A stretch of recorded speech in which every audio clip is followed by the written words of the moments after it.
সকাল বন্ধুরা, তোমরা সবাই কেমন আছো? আশা করি সবাই ভালো আছো। আয়ুষী লাইফস্টাইলে সবাইকে স্বাগত জানিয়ে ভিডিওটা শুরু করলাম। সকাল সকাল উঠে তো রান্না বান্না সমস্ত কিছু করে এখন কিন্তু আমি বিছানাটাও তুলে নিচ্ছি। মেয়ে যেহেতু বিছানাতে হিসু করেছে, তার জন্য কিন্তু বিছানা সমস্ত কিছু তুলে বাইরে শুকোতে দেবো। তারপরে বিছানা চাদরটা ধুয়ে দেবো। বিছানা চাদরটা ধোয়ার কারণ হলো আমার মেয়ে তো বিছানায় পেচ্ছাপ করেছে, তার মধ্যে কিন্তু ক্যাথা ছিল একটা, ক্যাথাটাও ধুয়ে দিতে হবে। তারপরে কিন্তু বিছানার চাদরটাও ধুয়ে দিতে হবে। তো সবটা দিব শুকোতে বাইরে। তার জন্য কিন্তু সমস্ত কাজ বাজ আমি করে নিচ্ছি। বিছানাটা তুলে শুকোতে দিই ওদিকে। দেখো তো, এদিকে এমনিতেই ঠান্ডার দিন, আর এদিকে কিন্তু বিছানায় পেচ্ছাপ করলে ক্যাথা ট্যাথা শুকায় না। তার মধ্যে দেখো তো আমার মোবাইলটা চারিদিকে কিন্তু ঘোরাঘুরি করছে। মোবাইলটাও রাখা কিন্তু হয়নি, আর ভালো করে আমি দেখিও নাই। তো বিছানা চাদরটা যেহেতু পেচ্ছাপ করেছে, তার জন্য কিন্তু ওইভাবেই রেখে দিলাম। তারপরে তোষকটা নিয়ে গিয়ে বাইরে শুকোতে দিলাম, আর ক্যাথাটা ভিতরে শুকোতে দিলাম। এই এত মোটা ক্যাথা যদি ধুইয়ে দেই তাহলে কিন্তু শুকোবে না। তার জন্য কিন্তু অত শত ভেবে আর আর আর কি ধোয়াধুয়ি করি নেই। তো যাই হোক, এদিকে বিছানা চাদরটা, নাইটি ছিল, মেয়ের কয়েকটা জামা, ওগুলোই ধুয়ে দিলাম। তারপরে দেখো, তার কলের পরে খাওয়া দাওয়া করে যেহেতু থালগুলো রাখা হয়েছে, তো থালগুলো এনে কলের পরে রেখে দিলাম। বড়মশাই খাওয়া দাওয়া করে তো চলে গেছে কাজে, আর আমরা তো মেয়ে আর আমি তো বাড়িতে আছি। তো কয়েকটা নাইটি ছিল, ওগুলোও ধুয়ে দিই। যেহেতু আটোয়ারিটাও তুলে নিতে হবে। আঠোয়ারির দিনটা আর কি আসেনি, আঠোয়ারিতে তোলা হয়ে গেছে। তো ওটা ভিডিও দিতে ভুলে গেছি, ভিডিওটা তোমাদের সঙ্গে শেয়ার করব। তো পুজোর হয়ে গেল 8 দিন, পুরোপুরি 8 দিন হয়ে গেল, কিন্তু 8 দিনে আমি কয়েকটা ভিডিও শুধু দিতে পেরেছি। আর ভিডিও কিন্তু দিতেও পারি না, যেহেতু বাড়িতে অসুস্থ একজন আছে, শ্বশুরমশাই যেহেতু অসুস্থর কারণে কিন্তু ভিডিওটাও দেওয়া হয় না। এই যে অসুস্থ, আবারও কিন্তু অসুস্থ হয়ে গেছে। এদিকে ছিল, বাড়ির পাশে ছিল গানের মধ্যে, এত কুয়াশার মধ্যে কিন্তু রাত্রেবেলা বের হয়েছে ঘর থেকে। তো আবারও অসুস্থ হয়ে গেছে ঘর থেকে বের হওয়ার কারণে। কিন্তু ভোরবেলা তো যেহেতু প্রচুর শীত পড়ে, আর শ্বাসকষ্ট মানুষ কিন্তু একটু ঠান্ডা লেগে গেলে আর কি অসুবিধা হয়ে যায়।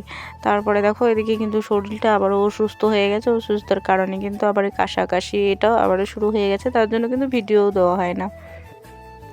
ইচ্ছে করে কিন্তু প্রতিদিনকার ভিডিওটা প্রতিদিনে, একদিন পর পর ভিডিও, প্রতিদিনের ভিডিওটা প্রতিদিনই তোমাদের সঙ্গে শেয়ার করতে ইচ্ছে করে না, কিন্তু আর হয়ে ওঠে না। কিন্তু যেহেতু বাড়িতে আমার একটা ছোট মেয়ে আছে, তার জন্য কিন্তু আমি আর বেশি ভিডিওটা দিতেই পারি না।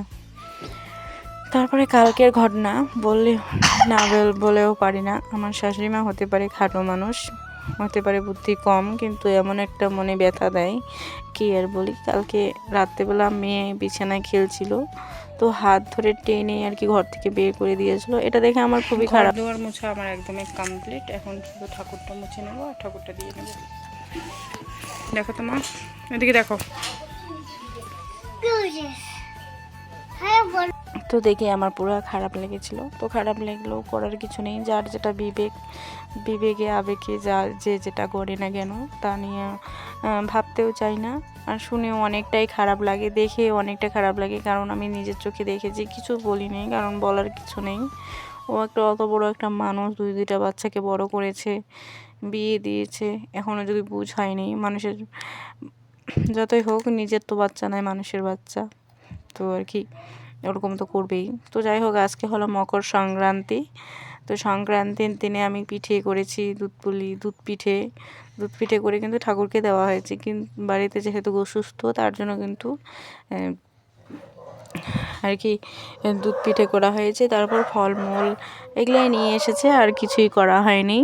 তো ঘরের ঠাকুরটাও মোছা তোমাদের সঙ্গে শেয়ার করলাম। ঘরের ঠাকুরের সব কিছু, ঘর ঠট সব কিছু কিন্তু মাঝামাঝি করে আবার ঘরটা ওইখানে রেখে দিয়ে সিঁদুর দিয়ে তারপরে কিন্তু এদিকে ভাজাভাজি করতে চলে এসেছে। এই পিঠেটা কিন্তু ভাজতে লাগে না, দুধ দিয়ে আর কি গরম জল টল দিয়ে এদিকে গরম জল করলাম। গরম জল করে কিন্তু মেখে নিচ্ছি, পিঠের ডোটা বানিয়ে নিচ্ছি মেখে। তারপরে এখানে মেখে তারপরে কিন্তু আমি এদিকে ছোট ছোট করে বানাবো। ধৈর্য ধরে কতক্ষণ ধরে 1 ঘন্টা ধরে কিন্তু আমি এগুলো বানাচ্ছি। তারপরেও যে এতটাই শক্ত হবে ভাবতে পারিনি, অনেক শক্ত হয়েছে। একটু আর কি গরম জলটা বেশি করে দিতে লাগতো। তো আমি এদিকে একটা একটা করে বানাচ্ছি, তোমাদের সঙ্গে হয়তো কয়েকটা শেয়ার করে তারপরে দাঁড়িয়ে তো আর বানাতে পারছি না। এদিকে কিন্তু বসে বসে ধৈর্য ধরে অনেকগুলো বানিয়ে নিলাম। তারপরে দেখো, এদিকে কিন্তু কড়াই বসিয়ে দিয়েছি, কড়াইয়ে জল চিনি দিয়ে বসিয়ে দিয়েছি। জলটা তারপরে দিয়ে দিলাম দুধ। দুধটাও কম হয়ে গেছে, বাড়ির দুধ সমস্ত দুধে আর কি দিয়ে দিয়েছে গোয়ালা কাকুকে। তো আগের দিনে বলতে লাগতো যে দুধ একটু কম দিব, তা দুধটা একটু কম হয়ে গেছে, তো পাতলা হয়ে গেছে আর কি। নিজের বাড়ির দুধ আশা করেছি যে বেশি করে দিব, কিন্তু আর হয়নি। তো যাই হোক, এদিকে কিন্তু আমি বানিয়ে নিচ্ছি, এদিকে হয়ে গেছে। আর একটু আমাকে আবার সিদ্ধ করতে লাগতো, কিন্তু বেশি সিদ্ধ করিনি কারণ সময়টা হয়ে যাচ্ছে। এদিকে কিন্তু ঠাকুরকে দেওয়া দেবী করে সন্ধ্যাবেলা কিন্তু তোমাদের সঙ্গে আবারও দেখা হলো। তো সন্ধ্যাবেলা তো যাই হোক, সন্ধ্যাবেলা আমি কিন্তু ঝাড়টা দিয়ে নিচ্ছি। এদিকে ঝাড় দেওয়া দেবী করছি। এখন কিন্তু সন্ধ্যাও না, বাজে 3:30টার মতো এরকম বাজে আর কি। তো 3:30টার মতো বাজে। তো এদিকে আমি ঝাড়টাও দিয়ে নিচ্ছি। ঠাকুরকে কিন্তু আমার দেওয়া হয়ে গেছে, ঠাকুরকেও দিয়ে নিয়েছি। যেহেতু খিদে পেয়েছে, 3টা বাজে, তোমরাই ভাবো। মেয়েকে ঘুম পাড়াতে পারিনি, আর তার মধ্যে আবার ঘুমোতেও পারিনি মেয়ে, দেখি ঘুমাটাও হয়নি। তার জন্য কিন্তু আমি তাড়াহুড়ো করে ঠাকুরটা দিয়ে উঠোনটাও ঝাড় দিয়ে নিচ্ছি। তো এদিকে হয়ে গেল রাত। তো দেখতে দেখতে রাত হয়ে গেল। প্রসাদ খেয়ে নিলাম, প্রসাদ খেয়ে ভাত খেয়ে নিয়েছি, তোমাদের সঙ্গে শেয়ার করিনি। তারপরে দেখো এদিকে বড়মশাই কিন্তু রাত্রেবেলা নিয়ে এসেছে মাছ। এদিকে মাছ রান্না হবে আজকে, মাছের ঝোল করব। আর মাছের তেল যে ছিল, তেলটা আর কি বেগুন দিয়ে ভাজবো। অনেক সুন্দর হয়েছে, তেলটা দিয়ে কিন্তু আমি ভাত খেয়েছি। আর রাত্রেবেলা এত মন খারাপ হয়েছে কি আর বলি তোমাদেরকে।